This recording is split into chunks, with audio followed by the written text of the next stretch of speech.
weewaawo yali afudde bw'alemala nti Katonda yankolera.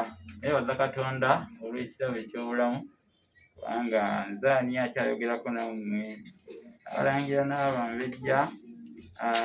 Leero tukyagenda ddala mu maaso n'okwebazako ku bantu abansikidde n'okujjanjaba olw'obujjanjabi n'okufaayo bano nno. Mukana Katambi neebaza abambejja amaama, kubanga nze abambejja be bandeeta ku nsi. Ombejja tazaala aleeta buleesi. N'abalangira kojjange mwebale ddala.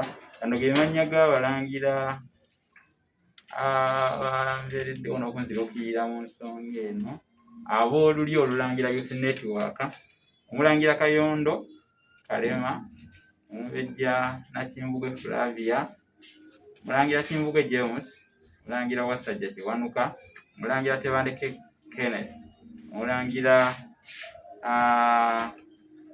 Lukwata Henry, Omulangira SK Ndawula,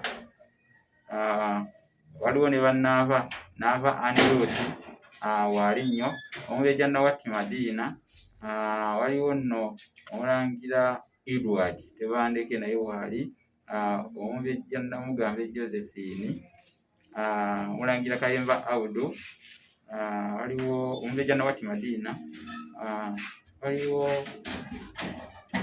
ne Nnaava Jane, waliwo ne Mulangira Dalton Bulungu ne Ssaava Kabanda. Amannya ganseereddwa Ssaabawandiisi ow'olulyo olulangira Youth Network, naye ate era ngenda kugatako n'Omumbejja Nakabiri Robina. Omumbejja Nakabiri Robina mwebale nnyo, mwebale ddala abalangira n'abambejja olw'okulaba nti muddukirira n'okutaasa obulamu bw'omutabani wammwe. Kale